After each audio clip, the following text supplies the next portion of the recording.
Stop dreaming. Start driving.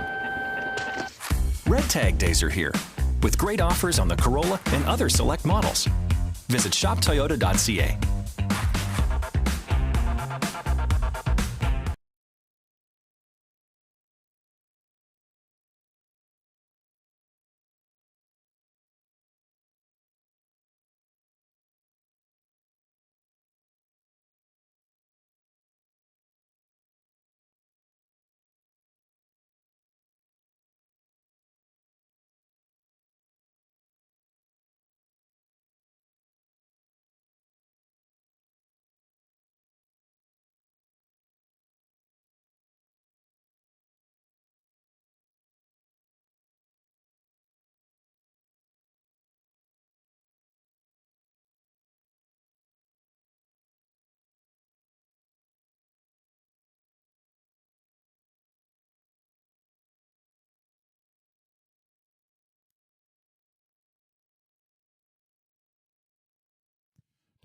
Testing 1 2 3. Test 1 2 3 4.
today's first qualifier, top of the stretch, has Pull Me Through.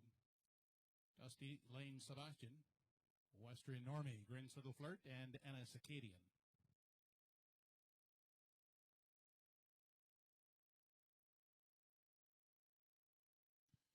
They're off and pacing. Western Normie, quick off the wings of the gate, grabs the early lead. On the inside, getting away second is Grins Little Flirt, followed out third by Pull Me Through. Caught wide pacing in four is Ennis Acadian, and the fifth and trailing one as they move into the backstretch for time one is Dusty Lane Sebastian. They continue on to the opening quarter. Western Normie sets up shop in the front end, out there by 2.5. Now tightening up second. That is Pull Me Through. At the rail, pacing along in three. Grins Little Flirt. Moving on the outside is Ennis Acadian, uncovered fourth. And the fifth and sitting at the back is Dusty Lane Sebastian. They continue into the turn as they near the 3/8. 31-1 was the opening quarter. It's Western Normie in control. Up on the outside, the challenge now second as they swing off the turn is Ennis Acadian. Pull Me Through, sitting in the pocket at third. Now coming off the rail in four as they approach the midway point. That is Grins Little Flirt and Dusty Lane Sebastian can see them all as they arrive at the half. Western Normie continues to dictate the pace. Out there a length and a half on Ennis Acadian. On the inside, that's Pull Me Through. Then Grins Little Flirt is back to the rail in four. And at the back in five, Dusty Lane Sebastian. They've reached the half in 1:03 3/5 seconds. On down the backstretch for the final time. Western Normie, the one to catch. Ennis Acadian living on the outside. Second. Third is Pull Me Through. Up on the outside, here comes Dusty Lane Sebastian. Now spotted second over in four. And Grins Little Flirt is now trailing. They arrive at the three-quarters. Western Normie, 3 parts of a length on Ennis Acadian. On the inside, that's Pull Me Through. Now moving up into second. Dropping back Ennis Acadian third. Back to the rail in four, Dusty Lane Sebastian. And at the back, as they swing off the top turn, is Grins Little Flirt. 1:34 4 was the three-quarters. They make the final turn. Western Normie still the boss as they drive on down the lane. Pull Me Through in pursuit. Second, third, Dusty Lane Sebastian. At the line, Western Normie. And on the outside, closing in, was Pull Me Through. Finishing a third, Dusty Lane Sebastian.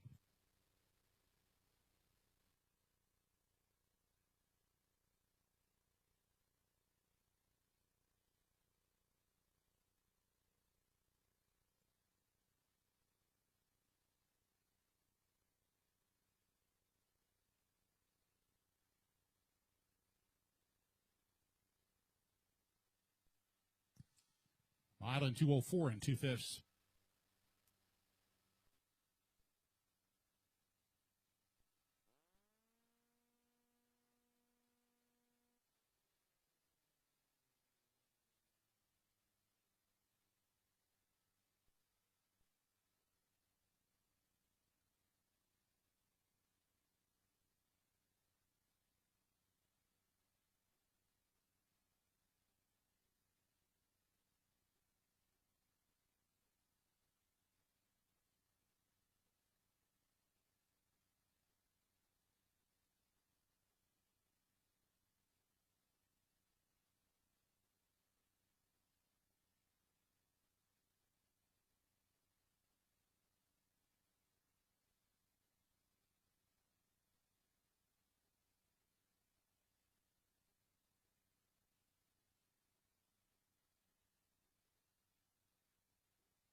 Here's the rundown of the first qualifier. Number 1, Pull Me Through, the winner, 2:04.2. 2, Dusty Lane Sebastian, third, 2:05.1. 3, Western Normie was second, 2:04.2. 4, Grins Little Flirt finished fourth. Was driven by Henry Smallwood, 2:06.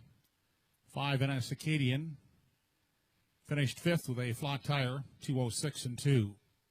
Fractions were 31.1, 103.3, 134.4 in the mile, 2:04 2/5.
Today's second qualifier has Big Frankie, Dinger 2, Name Monster, Rod and Gold Digger, and Gia Diamond.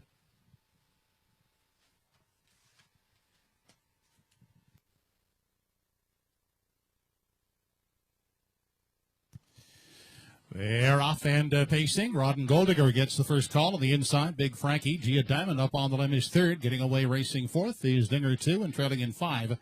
As they head by the opening eighth is Name Monster. They continue into the back straights for the first time. It's Rod and Gold Digger with the lead, but Gia Diamond is surging up on the outside, looking to take control. We have a gap of 2 lengths back third. That is Big Frankie. Looking at it from 4 in the early going is Dinger 2.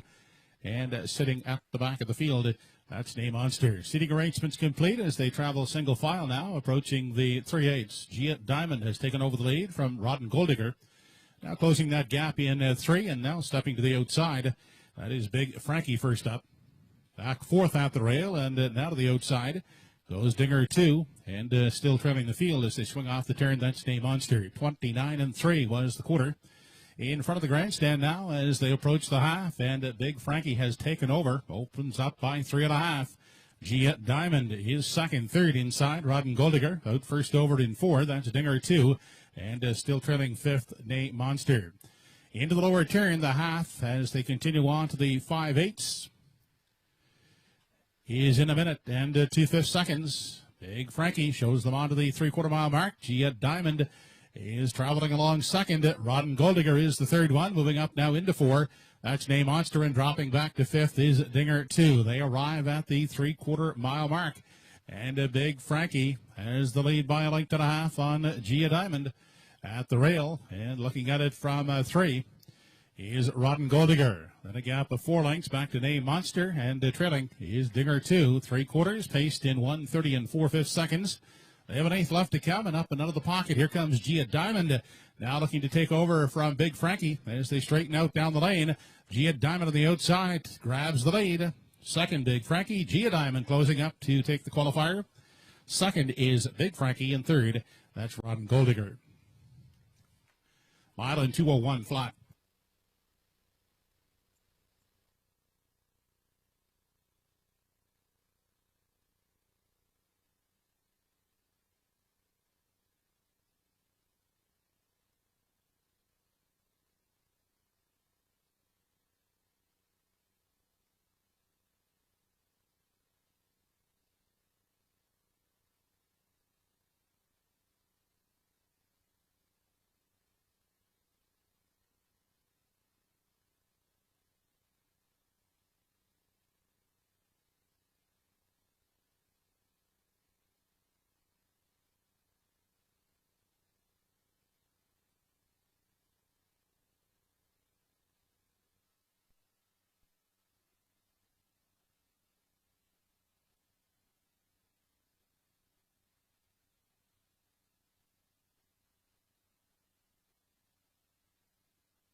Recap of the second qualifier. Number 1, Big Frankie finished second, 2:01 and 2.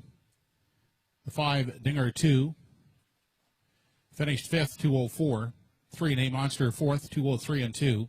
4, Rodden Goldigger third, 2:01 and 3. 5, Gia Diamond the winner, 2:01. Quarter was 29 and 3. The half a minute 2/5. 3 quarters in 1:30 and 4, and the mile 2:01.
Good afternoon, ladies and gentlemen, and welcome to Truro Raceway and the opening card of our 2021 racing season.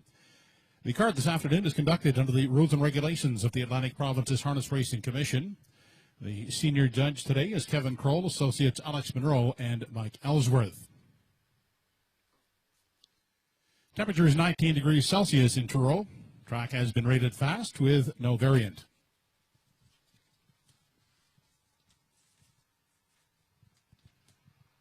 Here now are your driver changes for this afternoon. In the third race, number 6, Mighty Mouse, make the driver Ernie Laffin. That's in race 3, number 6, Mighty Mouse, the driver Ernie Laffin. And in race 4, number 5, Bonnie's Mac, change the driver to Travis McLean. Travis McLean driving 5, Bonnie's Mac in the 4th.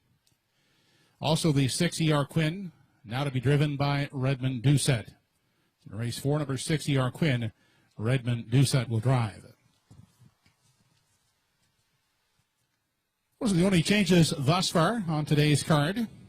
Don't forget, pick 5 wagering this afternoon on races 1 through 5 with a guaranteed $1,000 pool. That's the pick 5. Play the pick 5 this afternoon, races 1 to 5.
Well, good afternoon, racing fans, and welcome to Truro Raceway. It's opening day of 2021.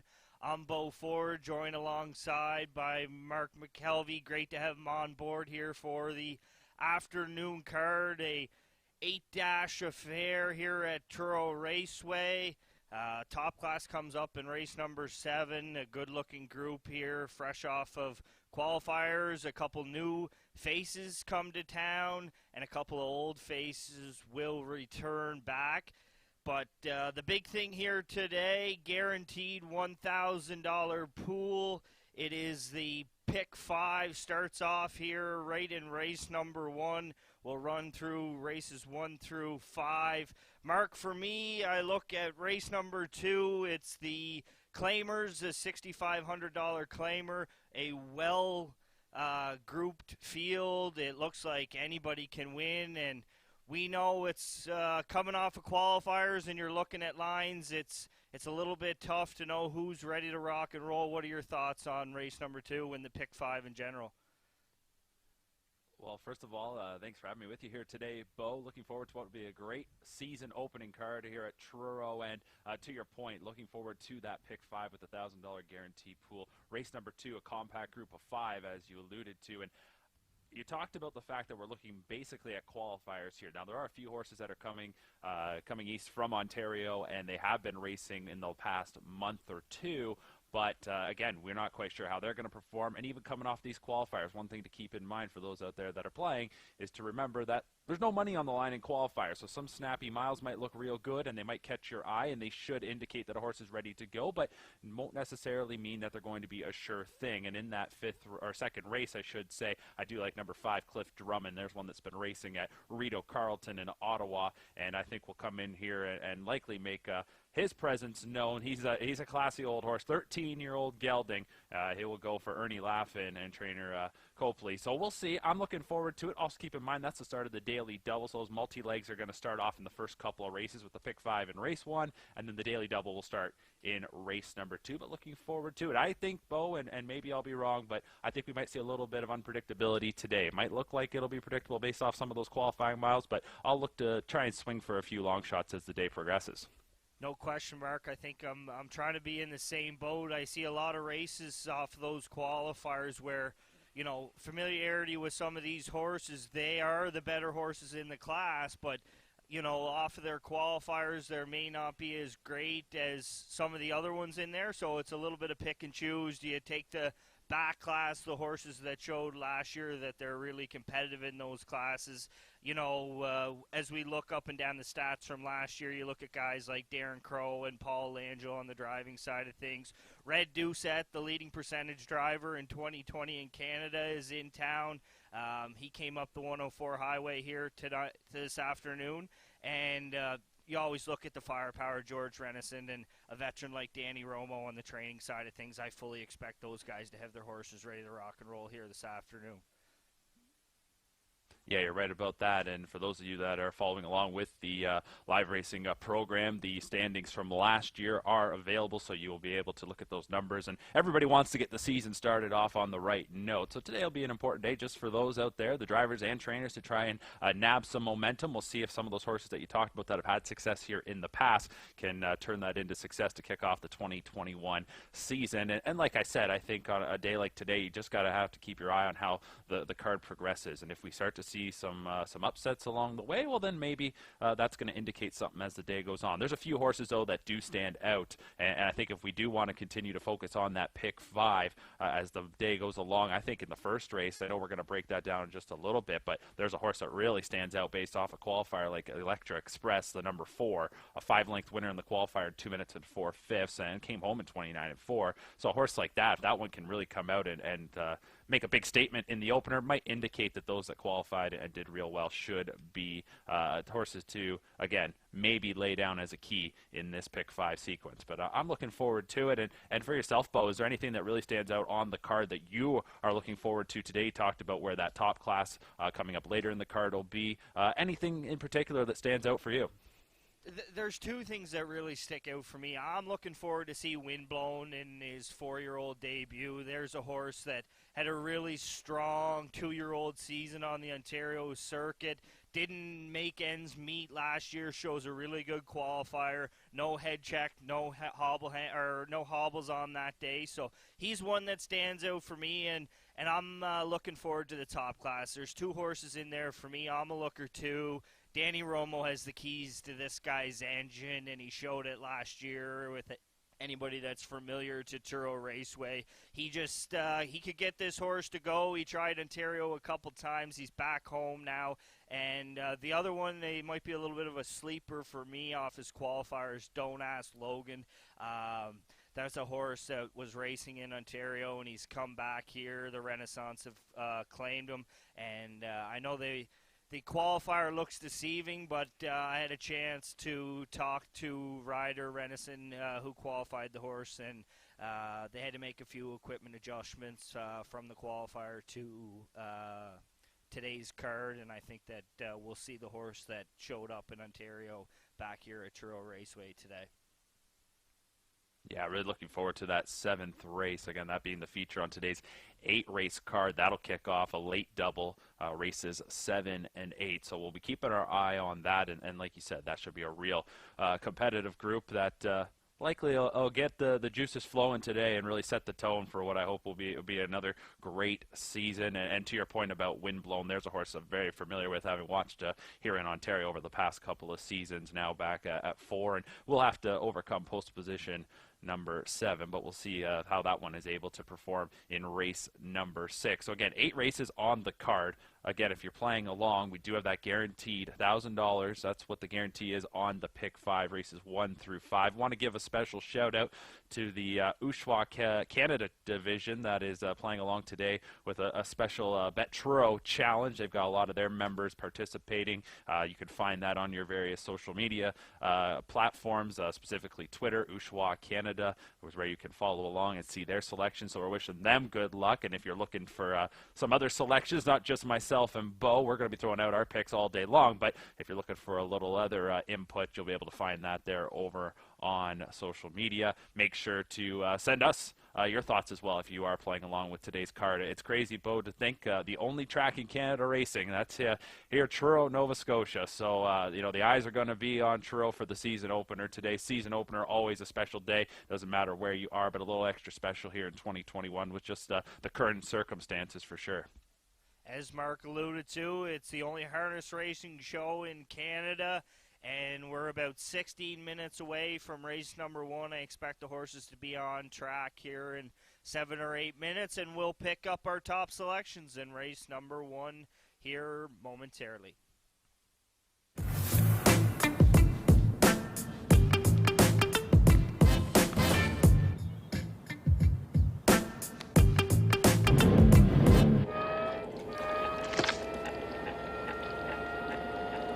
Stop dreaming. Start driving. Red Tag Days are here, with great offers on the Corolla and other select models. Visit shoptoyota.ca.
Horses are now on the track.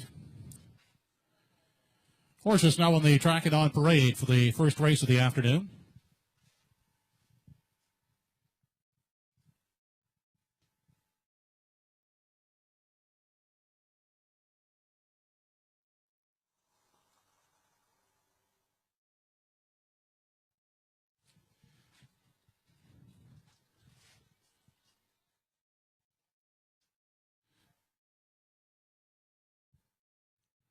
Number 1 is Coot Cobbler, owned by Ron Garland. Ernie Laffin drives. Doug Polly Jr. and Sr., along with Joanne McComb, the owners of 2 Brookdale Joey. Bernard McCollum will steer.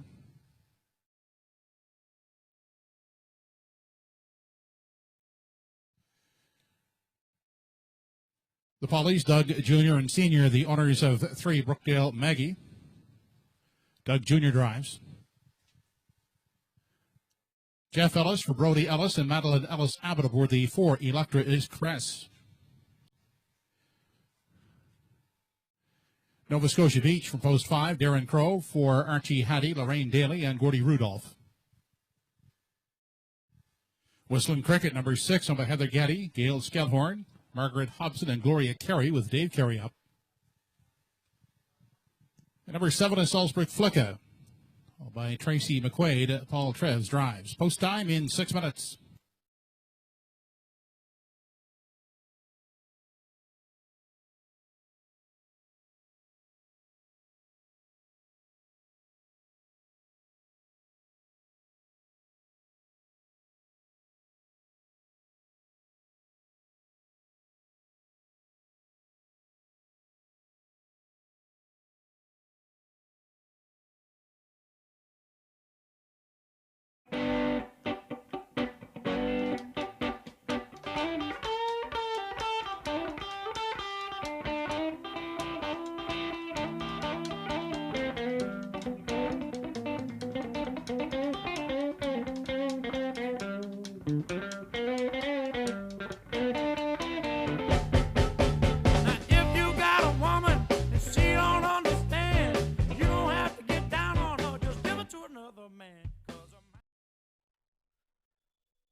Well, we're about 5 minutes away from the season opener here at Truro Raceway for 2021. It's the start of the guaranteed pick 5 here, races 1 through 5, and on your screen we have the current 4 to 5 favorite, Electra Express. The 7, Salzburg Flicka, was taking money early, but we're going to key in here, Mark, on Electra Express, 7-year-old daughter of Western Paradise. Thing that stands out for me, past her being a former maritime champion, is the fact that she has 23 lifetime wins, was winless last year. Triactor Exactor in pick 5 wagering closes in less than 4 minutes, here. Less than 4 to post time.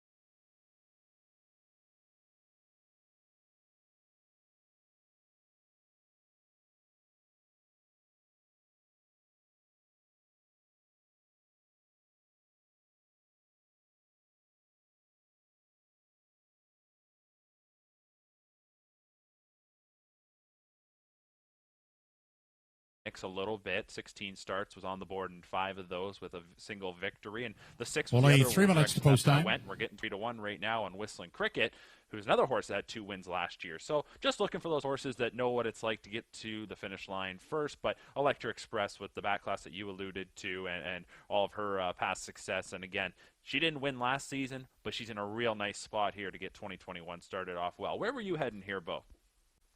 Yeah, well, obviously, Electra Express right on top of the ticket. I went to the rail horse for a second in Coot Cobbler. Ernie Laffin going to hop up and get a catch drive here. I like that move. Ernie's a veteran reinsman here at Truro Raceway. I look back to late last year in the 2-year-old season, shows a trip in 58 and 4, and 59-3. Or 59-4 the start before that, and then I went to Whistling Cricket, a horse that won back-to-back You're down to 2 minutes to post time last year in December before the shutdown of Truro Raceway. The 7 for me, it did make a start last year. Likely going to need a couple of trips around the oval, but it wouldn't surprise me if she hops up here and hits the ticket. But I went 4-1-6 at the top of my program here in race number 1. And again, this kicks off the pick 5. We've got $1,000 as the guaranteed pool for this pick 5 sequence. So if something steps out to you and you want to maybe go in a single here, I thought that the 4 Electric Express looked like the one to maybe key, but Nova Scotia Beach at the moment is currently 3-5. You're going to the rail. That's never a bad idea here at Truro. Last season, the rail starting spot was victorious on the 21% of the time. So 21.5% of the time the rail came through. That was 59 times out of 270. Final call to invest in the first race. Only 1 minute to post. You can never go wrong with the rail. And when you're getting a price like 7-1 or 8-1 right now, you got to be liking your chances to at least be in the hunt, unless somebody can really come through and devastate them here in the opener. So we're getting closer to post time. Again, final chance to play that pick 5. And I know we talked off the top about some of the other races throughout the sequence. Again, there's some opportunities here to maybe find some price plays, but we'll see how the opener goes. If it plays to form, maybe that'll tell us a little bit of something here. So looking right now at that pick 5, Bo, the pool continuing to climb. Great opportunity to get this card started with that guarantee. Yeah, and great initiative here from the crew at Truro Raceway to get this pick 5 underway here and get it rolling in the first card of the season.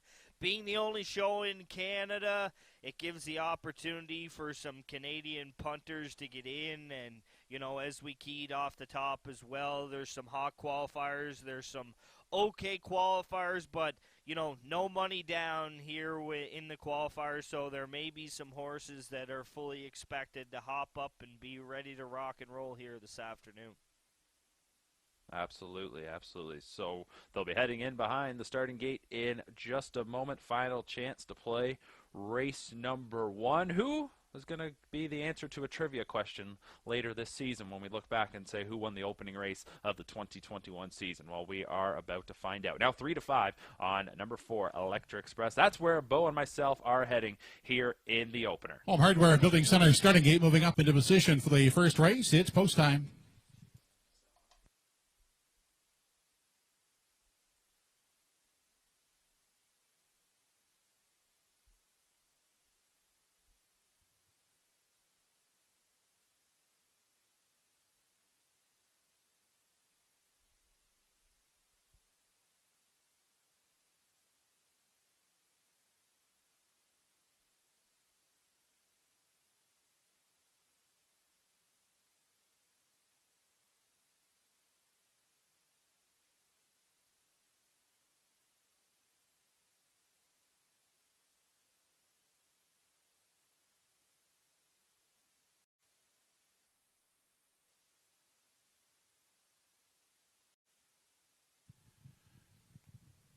First race of the afternoon, top of the stretch, has Coot Cobbler, Brookdale Joey, Brookdale Maggie, Electra Express, Nova Scotia Beach, Whistling Cricket, and Salzburg Flicka.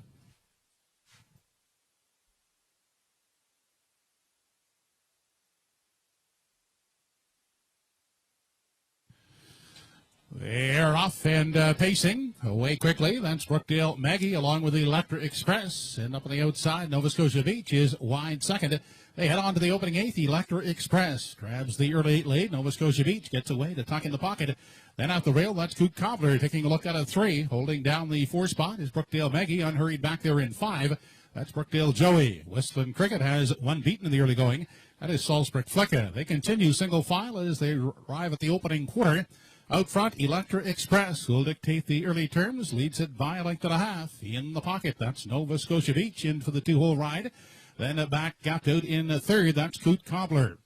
Holding down 4th is Brookdale Maggie. Then Brookdale Joey looks at it from 5. 6th in line, these Whistling Cricket and Salzburg Flicka can see them all as they advance off the top turn.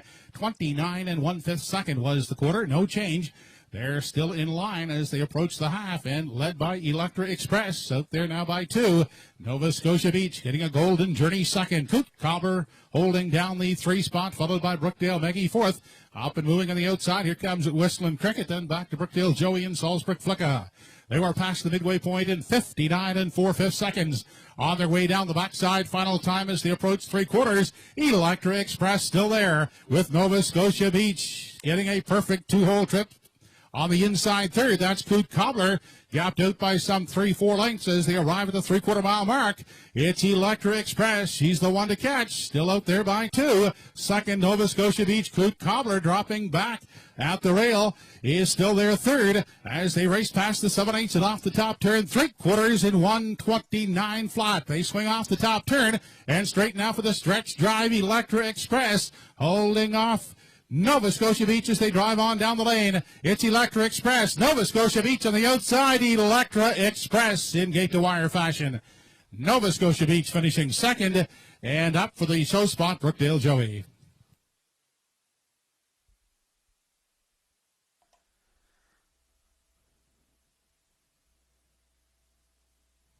Mile in 1:58 and 4/5.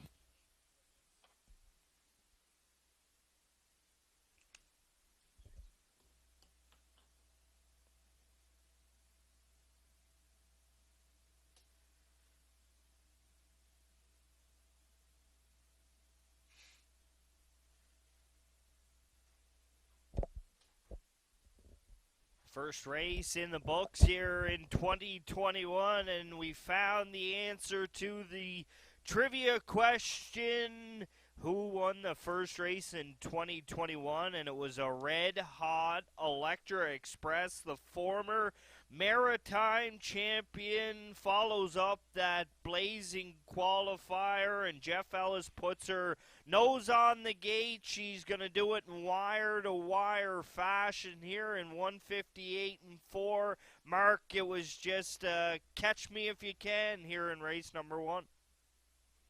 Yeah, it certainly was, and you talked about just getting off the wings of the gate with a good beginning right out to the front, and let them roll there in that third quarter. 29-1 in the opening quarter, and then it's 29-1 again in that third split, and then going to close it out, going to hold off the rival Nova Scotia Beach. These two went off as co-favorites at 6-5, and for Electra Express, this is a great start to 2021. Again, we talked about it off the top, the fact that she was winless last season. She's got that great track record over the past few years, but last year wasn't able to find the winner's circle. Not the case this year. That's career win 24.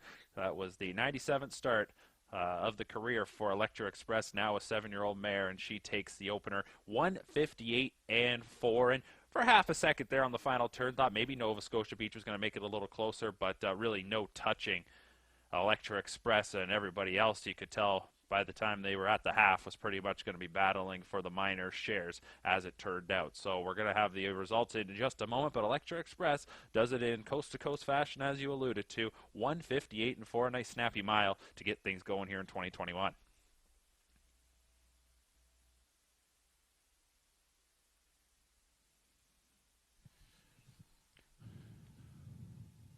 Back in the winner's enclosure, the winner of race 1, number 4, Electra Express, 7-year-old brown daughter of Western Paradise. Brody Ellis and Madeline Ellis Abbott, trained and driven by Jeff Ellis. Electra Express taking the opener in 1:58 and 4/5.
Here's the official rundown of race one. Number 1, Coot Cobbler, 4th. 2, Brookdale Joey was 3rd. 3, Brookdale Maggie, 5th. 4, Electra Express, the winner. 5, Nova Scotia Beach was 2nd. 6, Whistling Cricket, 6th. 7, Salzburg Flicka, 7th. Quarter in 29 and 1. The half 59 and 4. 3 quarters in 129. The mile 158 and 4/5. Rechecking for the top, your card should rate 435 1267. 452 try in race 1, $118 even. 4-5 exactor, $790.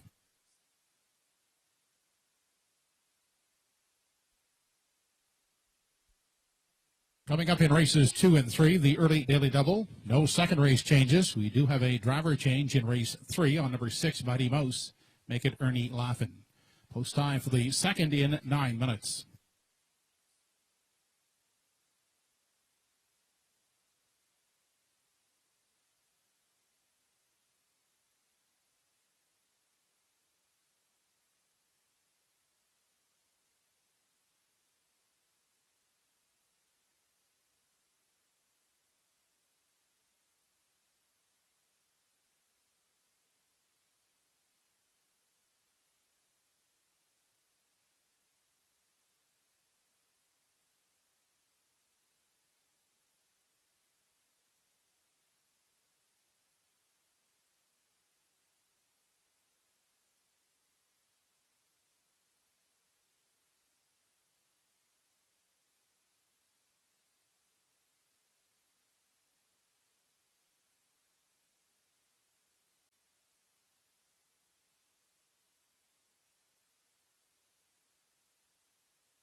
Horses are now on the track and on parade for race 2 of the afternoon, a $6,500 claiming event.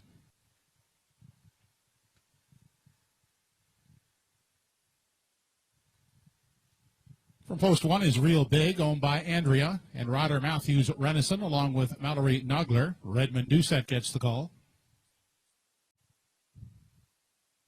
Darren Crow sits behind the 2 Black Electra for the Won't Back Down stable. Puddin' Pie from post 3 by Wally Cameron, Anthony Rapschel, and Diane Settle with Paul Langell in tow.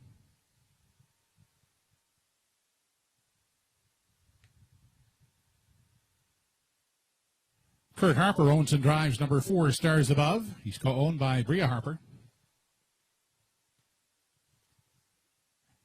And the 5 is Cliff Drummond, owned by Evan Villas, with Ernie Laughin at the helm. 6 minutes to post time.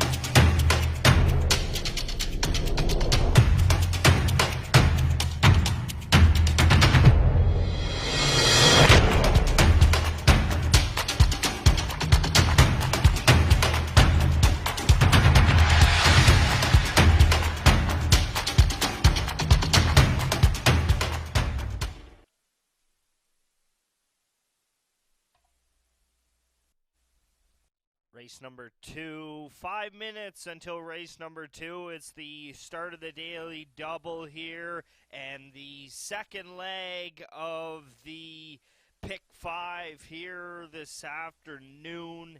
Looks to be that Mark and I have landed in the same place, and I believe for the same reasons. Cliff Drummond from the outside post 5 for Ernie Laffin. Trainer Jimmy Copley always has a stellar claimer in his barn year after year. This horse, all kinds of back class, seeking for his 53rd lifetime wins. He does have 5 starts this year, another factor here on opening day in Truro for me.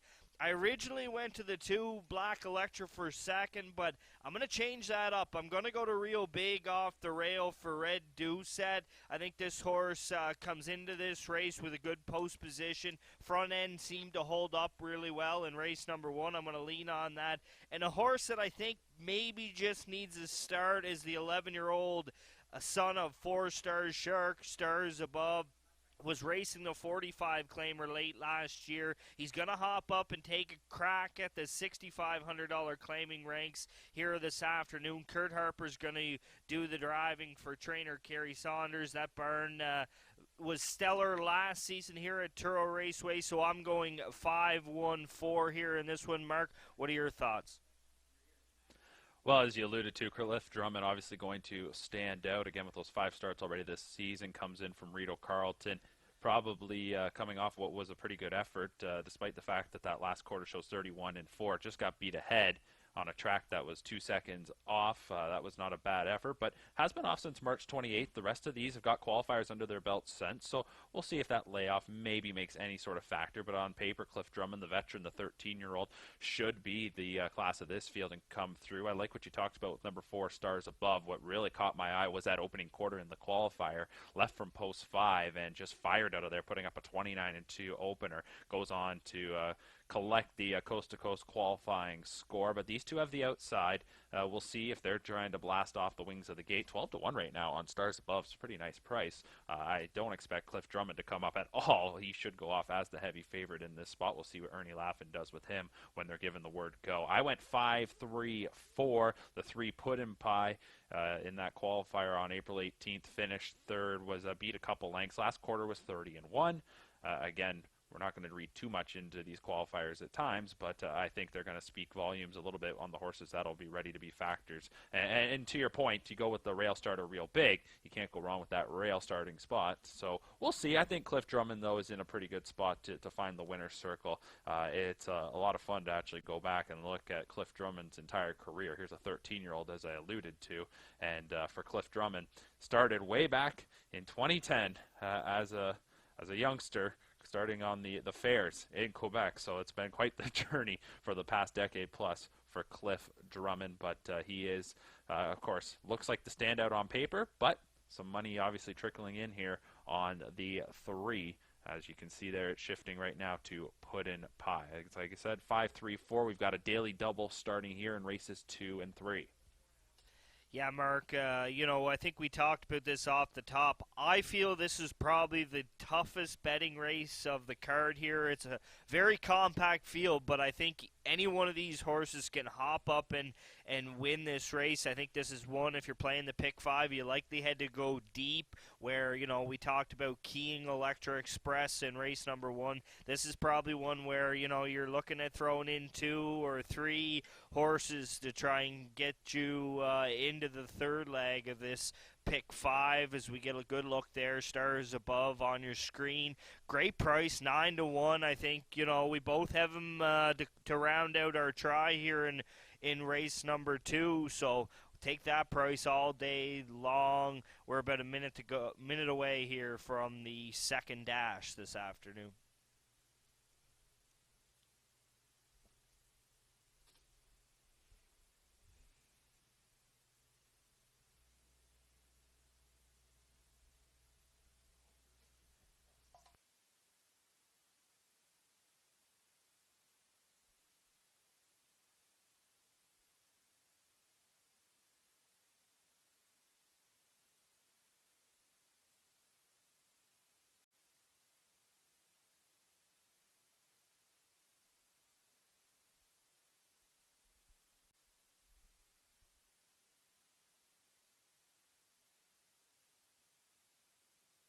This race brought to you by Pie Chevrolet.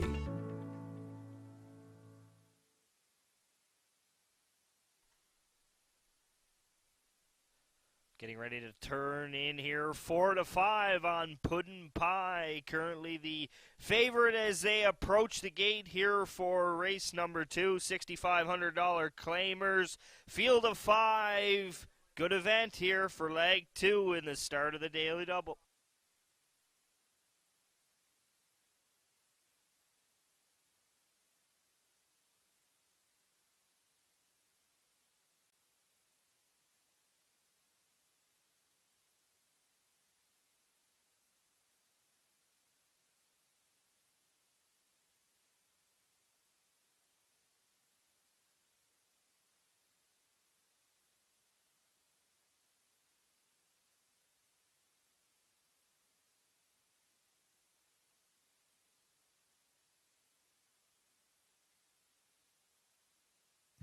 Second race, top of the stretch, Real Big, Black Electra, Puddin' Pie, Stars Above, and Cliff Drummond.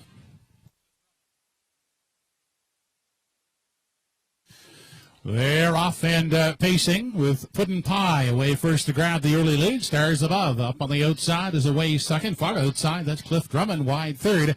Inside unhurried fourth is Real Big, and the trailer is Black Electra. Into the backstretch they head for the first time as they move to the opening quarter, and Stars Above moves on to grab the lead as it'll link them the quarter. In the pocket is Puddin' Pie. Grabbing a seat out the rail was Cliff Drummond third.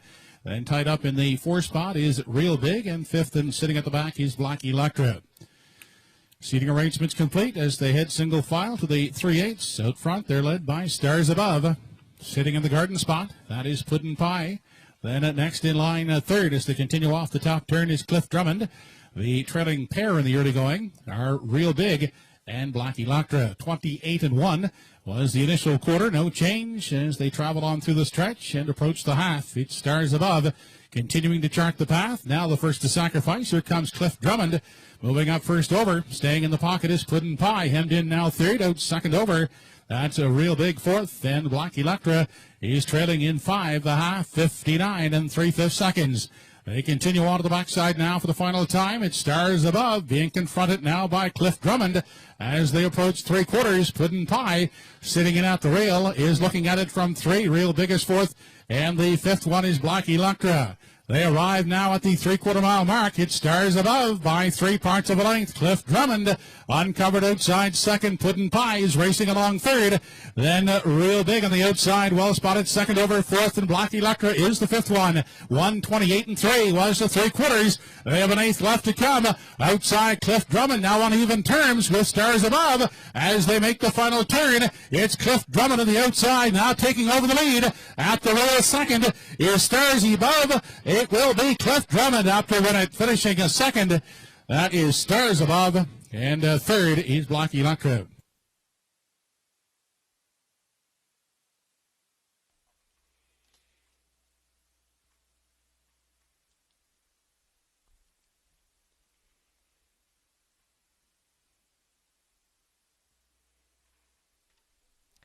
Race number 2 in the books here this afternoon at Truro Raceway, and that was a battle of back classes. Stars Above 159 shot and hard 1/5. off the gate, and it was Ernie Laffin who took the 3-hole tuck, decided to come first over as they got just by the half. These two raced it from the 3/4 to the 7/8, and all kinds of back class. And Cliff Drummond, 53rd lifetime win here this afternoon. Stars Above able to hang on there after a quick opening quarter. Good rating up front from Kurt Harper. Just the hard nose of Cliff Drummond driving on past here late. Exactly, just wearing down Stars Above, and we talked about it before they went to the gate. the gate speed that Stars Above possesses. And again, it's been on display at the end of last season. It was on display in that qualifier, and here today really rocketed off the wings of the gate to put up that 28-1 opener. You wondered, though, if that was just going to take a little bit out of Stars Above late. Ernie, laughing to your point, just dropped into that 3-hole. He didn't panic, and then comes first up. Not a hard first up, and just going to let this 13-year-old do his thing, and he'll wear down Stars Above the 11-year-old. That's a couple of classy old horses going toe-to-toe there. But Cliff Drummond does prevail. Had 5 starts under his belt already this season. Was winless up to this point, but he's going to find the winner's circle as he visits Truro here today and gets the job done nicely. 1:59.1, the time of the mile for Cliff Drummond, taking race number 2.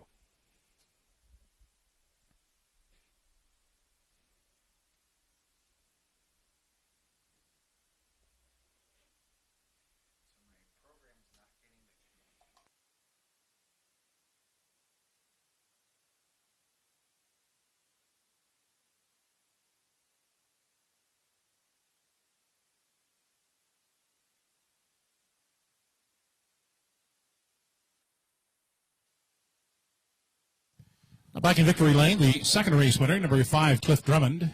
He's a 13-year-old bay-gelded son of leader Bayama, owned by Evan Gillis of Inverness, trained by Jimmy Copley. Ernie Laughlin, the winning driver. Cliff Drummond, 1:59 and 1/5.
Second race is now official. 1 Real Big finished 4th. 2 Black Electra was 3rd. 3 Puddin' Pie 5th. 4 Stars Above 2nd.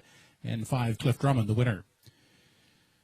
The quarter was 28-1. The half 59-3. 3 quarters in 128-3. In the mile 1:59 and 1/5.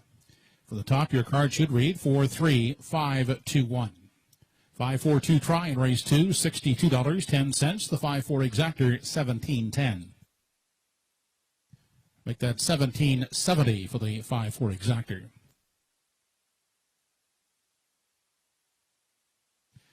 Third race coming up. Driver change for 6 Mighty Mouse. Make it Ernie Laughlin. Post time for the third in less than 10 minutes.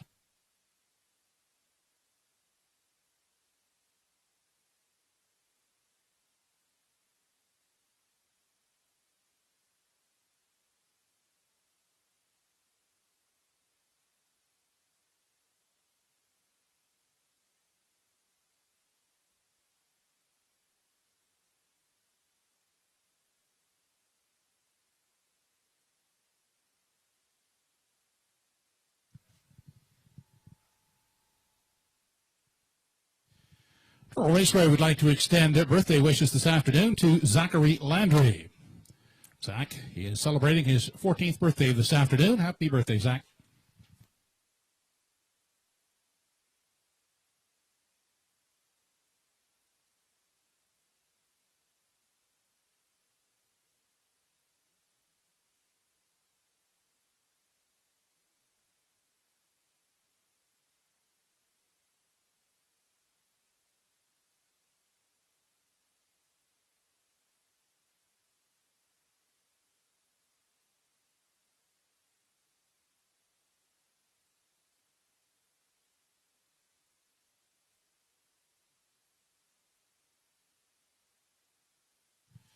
Just a reminder to patrons on track here this afternoon that the Horsemen's Club has takeout food available at the Horsemen's Club. Takeout food is available this afternoon on track at the Horsemen's Club for takeout.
Horses now entering the track for the third race.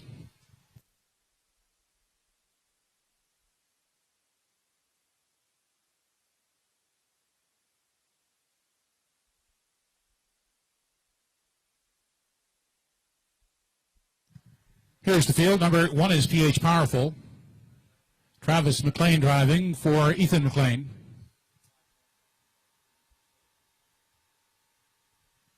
Calvin Eisner owns the 2 Credit to Burn with Carl Eisner up.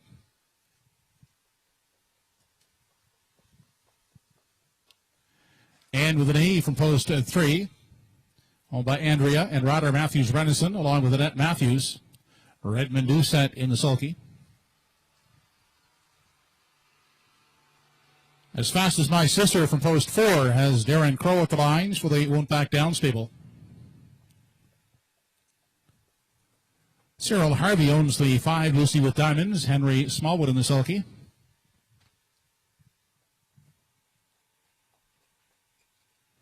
The 6 is Mighty Mouse. Some of the CC stables note the driver change to Ernie Laughlin.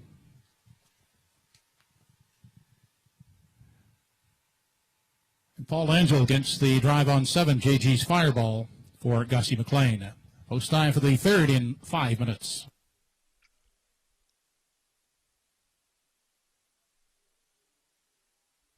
Into race number 3 here this afternoon, Triactor and Exactor wagering I'm going back to a favorite here, Mark. As fast as my sister, Darren Crow, going to pick up the driving duties, and the thing that stands out for me is the bottom of last year when Darren was doing the driving a couple trips there in 1:59 and a second place finish there in 2:01.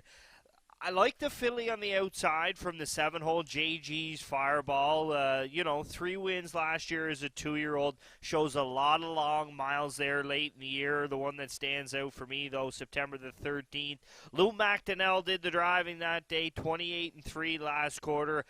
She's going to be forwardly placed. Can she find a spot on the rail, or is she going to have to go another long mile here this afternoon? And I went to a George Renaissance trainee and Ann with an E, one that shows racing the 45 claimers last year. Deceiving looking qualifier. I hope that, her effort may be a little bit better here this afternoon, but I just threw her in. She gets the top trainer and the top driver here on today's card for me, so I threw her in to round things out. I know off the top, Mark, you talked about maybe throwing in a little bit of a few long shots here today. I think that's where you're going with this one off the rail with PH Powerful here this afternoon. Yeah, that would be correct. I do land with the rail starter PH Powerful, and we've already talked a lot today about back class, but here's a 12-year-old mare that's got all the experience in the world. She was a 4-time winner last season, 38 times for her career. I don't mind her qualifier.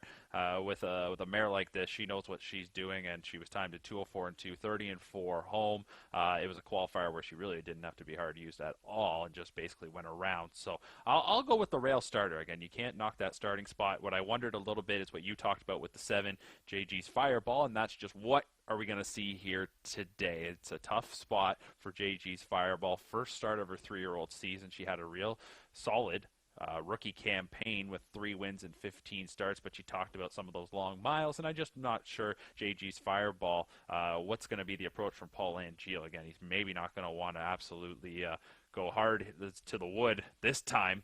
He might try and work something out, and with that, I'm just going to wonder, is she going to be in the right spot to come through? So because of that, I went with the rail starter PH Powerful, and for PH Powerful here in this spot, I'm currently getting 6-1. I like that a lot.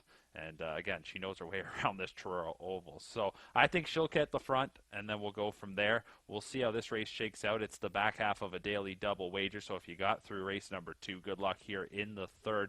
Nice little start to the day so far. And coming up here in our 3rd, another race where you've got multiple directions you can go. If you're still alive in that pick 5, also we're coming now up to the midway point of this pick 5 sequence, so good luck with your wagers. But even money on the 7, that being JG's Fireball at this moment. My rail starter, it's coming down there, Bo. We're now down to 3-1, but I'll go with PH Powerful, the veteran, to come through.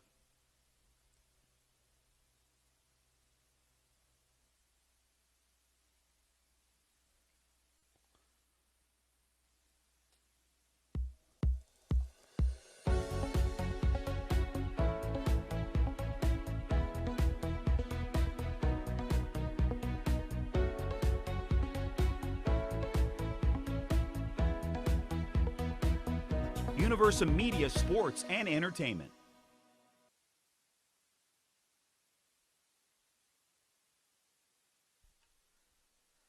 So about 1 minute to go here to race number 3. We want to thank you all for tuning in here this afternoon. The only harness racing show in Canada, and we get a good look here. That is the one change here on this race. Ernie Laffin picks up the catch drive on the 6. Mighty Mouse for trainer Chris Coven in the CC Stables. Longest shot on the board.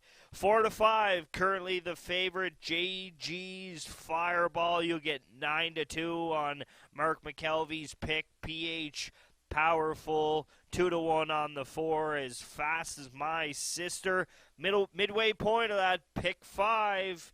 If you're through 2 legs, it's only going to get tougher from here as we get set for race number 3 this afternoon from Truro Raceway.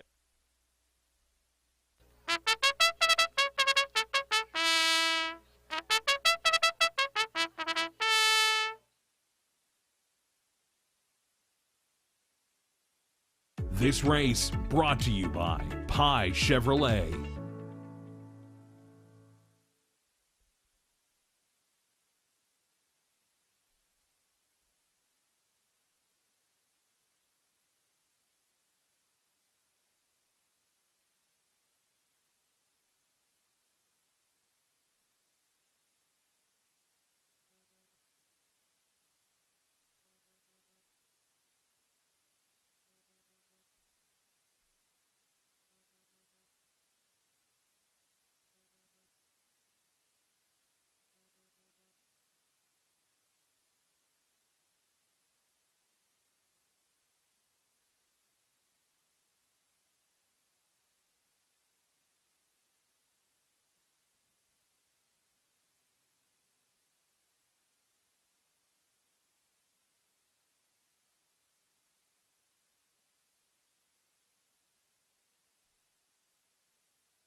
Home Hardware Building Center starting gate now moving for the third race. It's post time.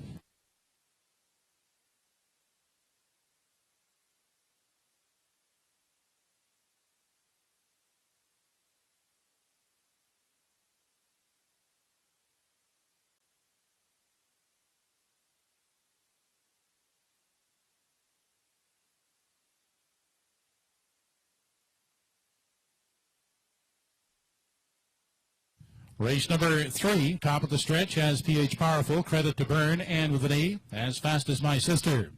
Lucy with Diamonds, Mighty Mouse, and JG's Fireball.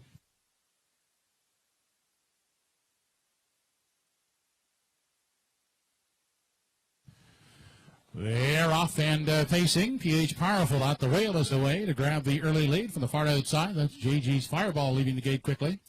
Taking a tuck in the pocket, that's Credit to Burn in 3. Getting away 4th is And with an A, followed out 5 in the early going by As Fast as My Sister. Then back in 6, Lucy with Diamonds, and the early trailer is Mighty Mouse. On through the backstretch for time 1 as they approach the quarter, and taking over is JG's Fireball as the lead by a length and a quarter. PH Powerful in for the pocket ride with Credit to Burn, looking at it from 3. And holding down 4 is And with an E. Next in line from 5, As Fast as My Sister. Then Lucy with Diamonds has one beaten. That's Mighty Mouse as they continue past the 3/8. The quarter reached in 29 and 3/5 seconds. They're single file as they continue off the top turn and race into the stretch, nearing the half. And on top, JG's Fireball, an uncontested length and a half lead as they arrive at the half. Second is PH Powerful. Then a gap of 2 lengths back, third to Credit to Burn, followed 4th by And with an E. Then back in 5, As Fast as My Sister. Still at the back are Lucy with Diamonds and Mighty Mouse as they continue on to the backstretch for the final time. A half reached in 1 minute and 2/5 seconds on their way to 3/4. And they're still chasing JG's Fireball as they straighten out down the backstretch for the final time. PH Powerful still right there second, followed closely third by Credit to Burn. Then And with an E is 4th. There goes As Fast as My Sister out first over from 5. They arrive at 3/4. JG's Fireball still there. A length and a quarter is the margin on the pocket center. PH Powerful looking to the outside is Credit to Burn third. Then As Fast as My Sister on the outside is now 4th. Inside 5th, And with an E. 3/4 in 1, 30 and 3. They straighten out for the stretch drive. JG's Fireball opening to 2.5 as they straighten out down the lane for the final time. JG's Fireball, PH Powerful, JG's Fireball will prevail in the third. Second is PH Powerful, Credit to Burn, finishing third. Mile in 2 minutes, 1/5.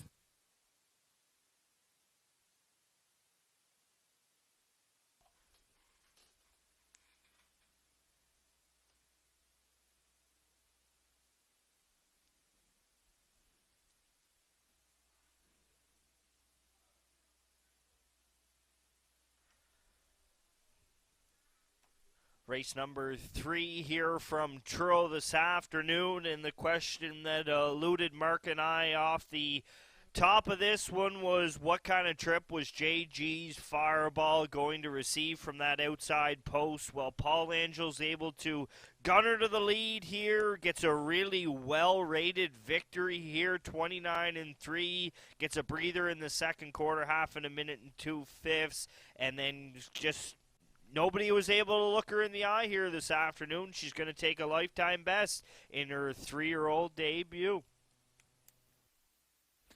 A real impressive performance here from JG's Fireball. Again, we talked about it. I just wasn't sure Paul Angeal was going to absolutely blast her. I thought he might try and work something out, but the front end's obviously been the spot to be, and it was really, considering the post position and what she had to do to get to the front, wasn't too taxing overall, and you talked about getting that nice middle half, and from there it was lights out. I liked my selection in there, PH Powerful, because that's pretty much how I envisioned the trip was going to work out, either on the front or in the 2-hole, and I thought maybe PH Powerful, just having that experience on her side, that 12-year-old might get a little closer, but full marks to JG's Fireball. She kicks off her 3-year-old season impressively there, stretched out that lead on the far turn, and gets the job done in 2 minutes and a fifth, 29-3 home, as you mentioned there, Bo. That's a career best and a real nice start to the 3-year-old campaign for this daughter of Image of Dawn. And Paul Angeal, the leading driver last season here at Truro, gets on the board in the third with the 4-5 favorite.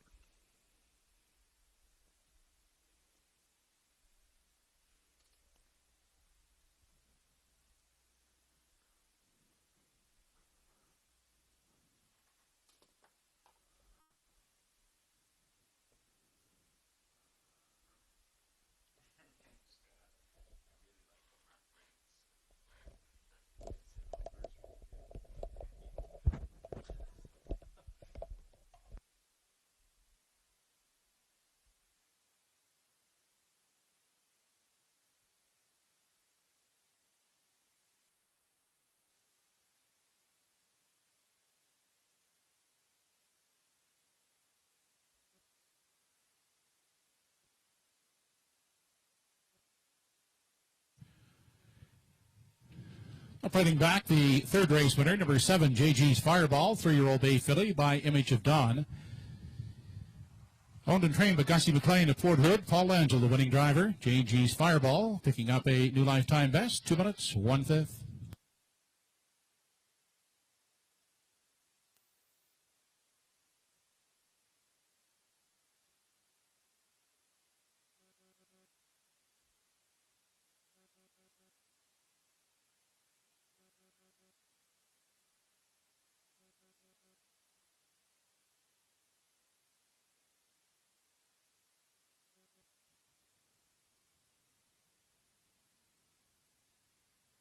This race replay brought to you by Summerside Toyota.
Race 3 is official. 1 PH Powerful second, 2 Credit to Burn third, 3 and with an A finished fifth.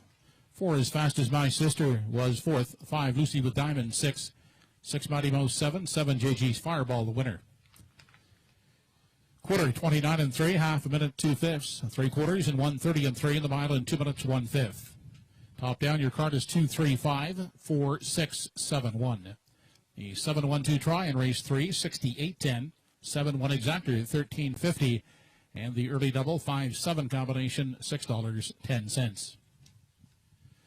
Upcoming in the fourth race, number 5 Bonnie's Mac, driver change to Travis McLean, and Redmond Doucette drives number 6 E.R. Quinn. Post time for the fourth in 10 minutes.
Horses are on the track. Horses on the track and parading for race 4.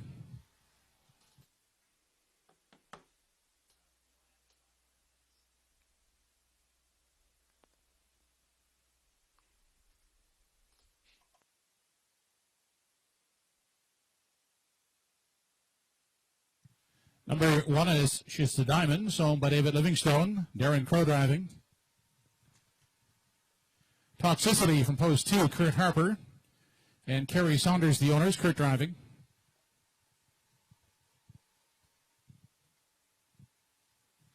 Number 3, Name is on the Halter. Dave Carey will drive for Ron Garland.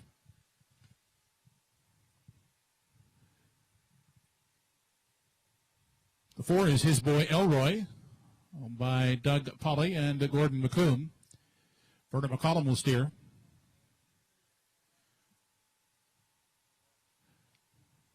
Alan Gillis owns the 5 Bonnie's Mac. Note the driver change to Travis McLean. E.R. Quinn from post 6 has Redmond Doucette at the lines for the CC Stables.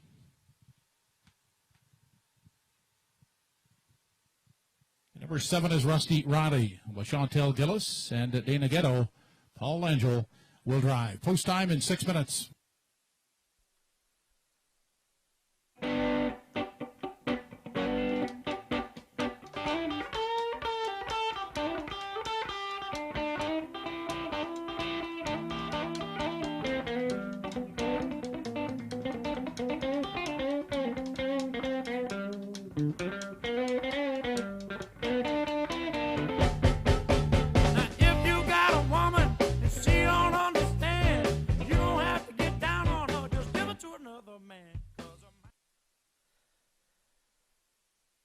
Midway point of this afternoon's card here at Truro Raceway. Field of 7 pacers set to line up for a purse of $1,600. Triactor and Exactor wagering. A few changes in this one. Travis McLean will drive the 5. Bonnie's Mac. Red Doucette gets the catch drive on E.R. Quinn. Mark, you and I have landed with the betting public both at Truro Raceway and on HPI Bet, and that's the one. Ashes to Diamonds will make her first start of her 4-year-old campaign. Had a solid season last year as a 3-year-old in the Maritimes. A mark of 56-2, 5 wins from 20 starts. Real good-looking qualifier where she went to the front, ended up sitting in the 2-hole and closed it out 29-4. This mare looks like she's ready to go here. I ended up going to the 5, Bonnie's Mac, once I heard the driver change to Travis McLean. I think this is going to be another one of those older veterans that will show up here this afternoon, ready to rock and roll. And I flip-flop back and forth between the 6 and the 7. I think E.R. Quinn is going to show some strong gate speed here this afternoon and try and get himself well placed. But I went to the 10-year-old son of Blissful Hall and Rusty Riley. This is just one of those campaigners in Truro that he shows up week after week. He had 6 wins from 29 starts. Paul Langell, top driver, he also does the training on this horse. And, his qualifier was good. He kicked home 29-3. For me, this horse is just one of those horses that I think if he's ready to go, he can step up and really be a piece of it. The question is he ready to go or is he not? Absolutely, and I understand what you're saying there. Going back to the one that was taking all the money at the moment, that being the rail starter, Ashes to Diamonds, lone mare in the field. But what a great job she has done to this point in her career with 5 wins and 20 starts last year. 7 times she's been to the winner's circle in her career, and I just love that qualifier. As you mentioned, goes out to the front and then gets covered right up, can sit in the deuce and comes by in the lane. Wasn't a very taxing effort, but it's a good-looking mile, and with the rail starting spot, it's going to be really tough to knock off off Ashes to Diamonds. A horse I do want to touch on is the 4, His Boy Elroy. That's a horse that I'm familiar with, obviously, from his time in Ontario, and he's raced at pretty high levels in Ontario, but since he's returned to Truro, 11 starts when he returned late last season and never found the winner's circle, but he has got all kinds of back class, and I think freshened up with the time off and making the first start of the season, I think His Boy Elroy could certainly be a factor. Currently 11-1. I used him in my top 3. I had him for third. The other horse I used in the second spot was the 2, Toxicity,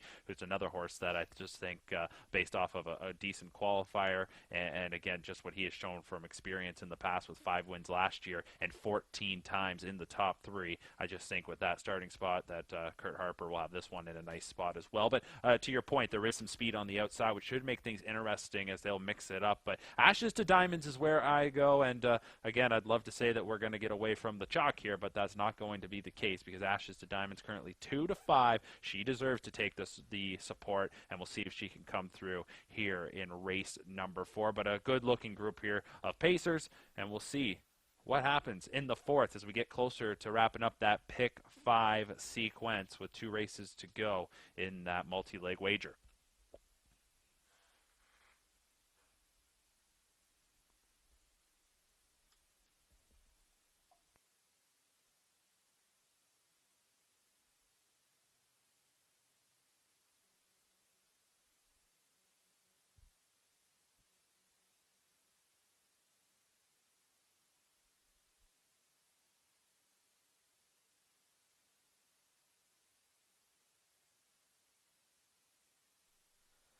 We get close here in race number 4. The money coming to the inside here. Ashes to Diamonds 1-2. We see a drop there. Toxicity at 5-2. Couple of long shots on the outside. Value plays in the middle with His Boy Elroy. Mark alluded to the back class that guy illustrates. Bonnie's Mac, the other one, 5 for 31 in the win column last year. Season's best of 158. Right here at Truro Raceway, we're about set for race number 4, 4th leg of the pick 5 as the horses get ready to turn in behind the Home Hardware Buildings starting gate.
They're off and pacing. Ashes to Diamonds at the rail away quickly. Will grab the top spot as they race into the first turn. Toxicity takes a tuck second.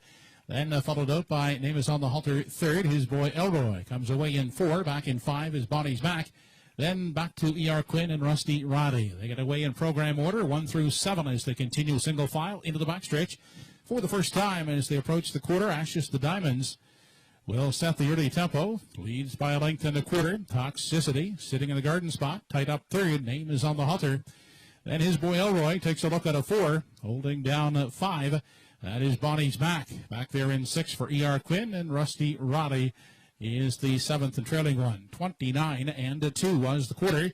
No change as they continue off the top turn. Ashes to Diamonds leads them up to the halfway point. Back in the pocket is Toxicity. Then Name is on the Halter. He is traveling a tight up third. 4th is His Boy Elroy. First up on the outside. Here comes E.R. Quinn from 5. Sixth at the rail, that's Bonnie's Mac, who now steps to the outside to pick up cover, and trailing, that's Rusty Roddy. The half, a minute, 1/5 second. They continue into the backstretch now for the final time. Ashes to Diamonds opening up by 2. Toxicity trying to stay with her second, then opening up a gap of some 4 lengths back to, name is on the halter, third, outside fourth. That is E.R. Quinn. They arrive at the 3/4 mile mark. Ashes to Diamonds, still the boss, right there in the pocket. And traveling second, that is Toxicity up into 3 now. That is E.R. Quinn. Dropping back, name is on the halter, is now fourth.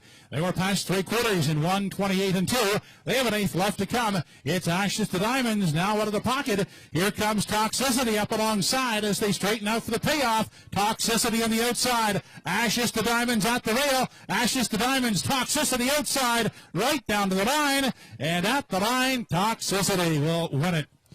Second is Ashes to Diamonds, and finishing third, his boy Elroy.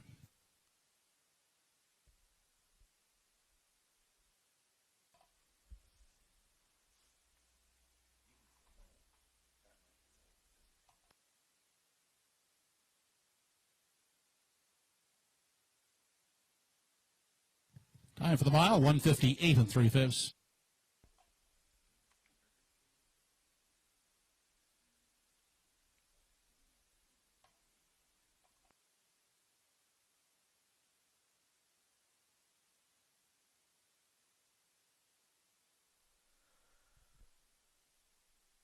Race number 4 in front of us here from Truro Raceway this afternoon. Darren Crow and Ashes Diamonds as the 3-5 favorite get all the respect up front, and the outside ones, they just kind of cross over programmed order, and Toxicity able to convert off a perfect 2-hole ride. Crow decided to kick the gas pedal here in the 3rd quarter. Harper angles out off of that top turn. These two slug it out. I thought that Toxicity was going to come to the outside, but full credit to Ashes to Diamonds. They battle right down to the wire, but it's Toxicity and Harper upsetting Ashes to Diamonds here, Mark. A real good battle down the lane there, and I thought as Toxicity drifted out a little bit that maybe Ashes to Diamonds was going to be able to rebuff that challenger and hold on, but Toxicity gets it by a narrow margin to pick up career win, that being 15 for Toxicity, now a 7-year-old, and these two both got away well. That 1-2 starting spot, there didn't end up being any outside speed in the early going. Everybody else just sort of took their spots, and as you mentioned, it was that big 3rd quarter that left everybody else far behind as Toxicity and Ashes to Diamonds, at least with Ashes to Diamonds cutting it, those two are able to get that separation, and a little bit of some struggles from Name is on the halter led to everybody else having to flip to the outside, and they were just well back, and it ended up being a 2-horse race from there. But a good battle down to the line, and for those of you that didn't want to get on the Ashes to Diamonds bandwagon, who went off at 3-5, well, you get the second choice coming through at 2-1 as Toxicity takes the 4th here at Truro.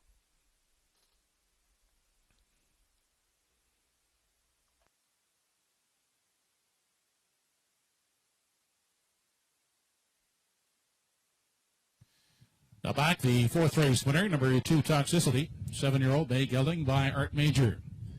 Owned by Kerry Saunders and Kurt Harper, trained by Kerry and driven by Kurt. Toxicity, 1:58 3/5.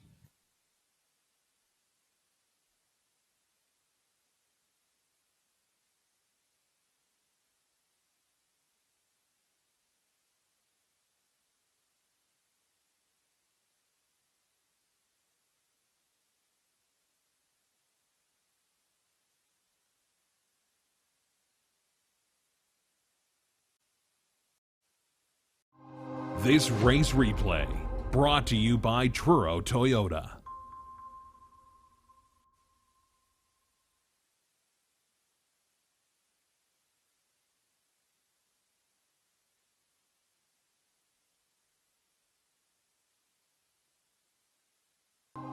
This race replay brought to you by Truro Toyota.